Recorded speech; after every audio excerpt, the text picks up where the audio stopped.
Yeah, serious one. I know rival fans are gonna have to. They're gonna lock into this one, but you just gotta be real. Listen, when it's our time to laugh, other fan bases were there. So listen, you can laugh for you, and I'm at a stage now where it's like it's more disappointment rather than oh my god Arsenal, how could you not? It's disappointment, but it's like, am I surprised? Arteta just doesn't seem to be learning the lessons. Like, okay, cool, party at right back against Liverpool first half, it worked.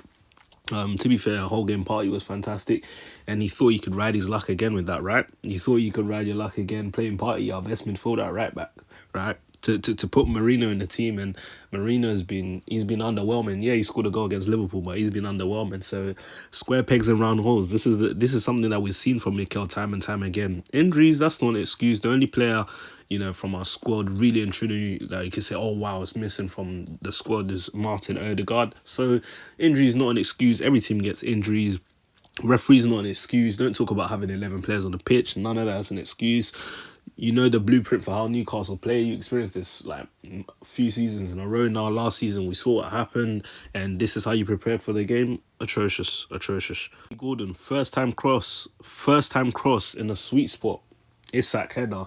13th minute, I was like, yeah, safe, cool, cool, cool, cool. But listen, just because you go 1-0 down in the 13th minute, it's not an excuse, to be impotent in front of goal. But listen, if I told you from this minute onwards, there's going to be virtually 0 to 1 shot on target, then you'd be like, what? Seriously? Arsenal, the team that's in the title race? Newcastle that hasn't won in the past 5 matches in the Premier League, that's sitting at 12? Yeah, man, listen, and I think this is part of a wider issue, right? It's not just this game. I feel like, we've maxed out what this team can do. I look at this team, I'm like, can this team win a title? No. In the summer, when we could have really pushed out, and had a brilliant window, we seemed like we were saving money in the summer. This is a team that hasn't won, titles, and there seemed to be penny scrimping in the summer. It was more about selling right for the Cronkies and so on and so forth. So I think the intent there, that suggested to me pretty much everything that I needed to.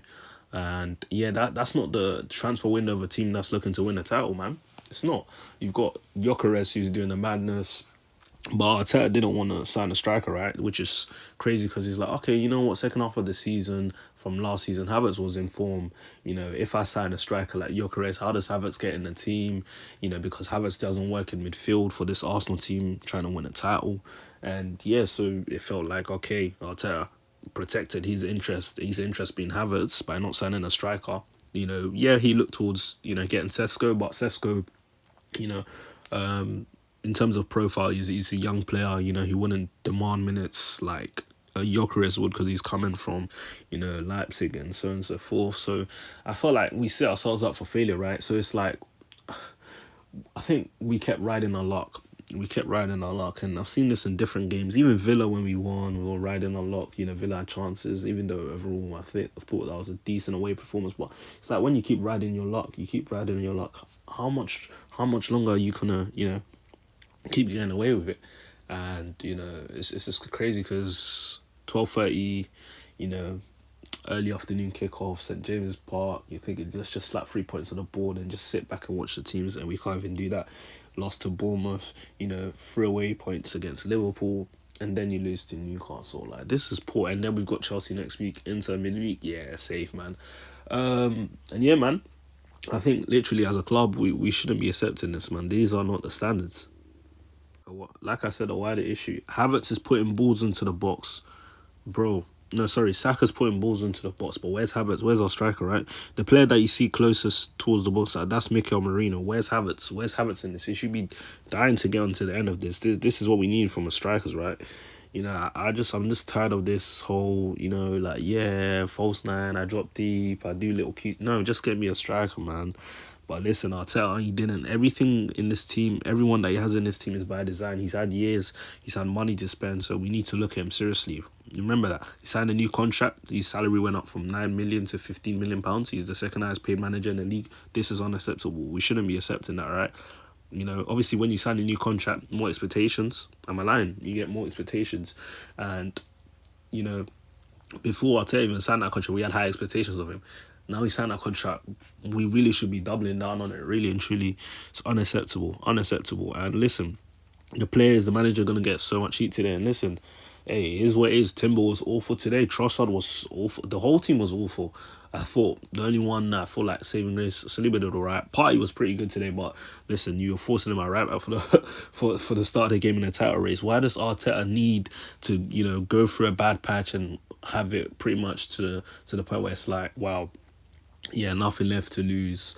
Next week against Chelsea, I'll finally put Party back in midfield. I'll finally drop Marina. I'll finally put players in their right positions. Why? Why do you need to get to the point of almost no return? This is why I say it feels like this guy does not learn his lessons. He's a good manager, of course. He's a good...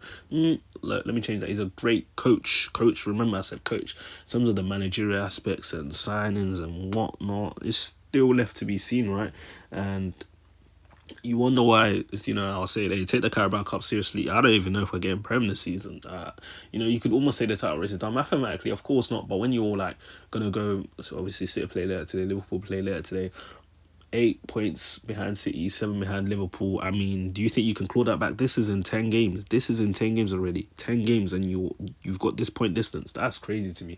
Hey, I can't lie, it's a top 4 race right now still. It's a top... you just got to be real, bro. You got to be real. This team, they've shown you what they are. They've spoke about improvement and whatnot. They come out of interviews and say, we'll do this, we'll do that. In the title race, how points are crucial right early in the season, right? And this is the type of performance you put up, and they'll come out in an interview and say, yeah, we've got to do better, we must improve, we'll do better. Listen, they're talking, it doesn't matter, just action. It's just about action, right? But listen, everything, in this team is Arteta's built, right? So ultimately, this will lay on his head. Players were awful, manager's been awful this season. And yeah, this is horrendous. So literally within a couple of weeks, this has turned into a horrendous season, horror season, because already it just feels like we're not even going to be in a race for the Premier League title, and it's sad, but that's just the case, man. And I dare this club to go into January and not sign Victor Gyökeres or not sign any strike, Osimhen, someone not sign a striker. I dare this club, bro. It's crazy, man. It's crazy. I can't believe it. Like I said, this is Arsenal. Don't let this team surprise you. Like, oh, I can't believe, like, bro. You've seen what they've showed you, right? And obviously people kept thinking, oh, because we went so close, it's only right that this is the season that Arsenal go this. Sometimes you got to take your opportunities, about window of opportunities, right? Yeah, when Tottenham was challenging, when they went close with Pochettino, went Champions League final and whatever, and they lost and whatnot. Next season, did they go and win? Did they go and win? No, they didn't, because sometimes there's window of opportunities and you have to take that. And sometimes if you don't take that, hey, the boat misses you, and listen, other teams come and climb on top of you. This is just the facts. And yeah, man, I don't even know what the hope is for this season, but hey, I can't lie, it looks like it's finished. It looks like it's collapsed. All I got to say is just save your emotional energy, right? As this team, hey, if your heart is into it, this team will stress you crazy, man. Obviously we love our team and whatnot, but hey, don't let this one spoil your weekend or your week, man, because it's a crazy one still. But yeah, we'll see what happens against midweek. Even if we win, that's not going to put a smile on my face. If next week obviously got Chelsea win, that's not really going to put a smile on my face. Just bring me the trophies, bro.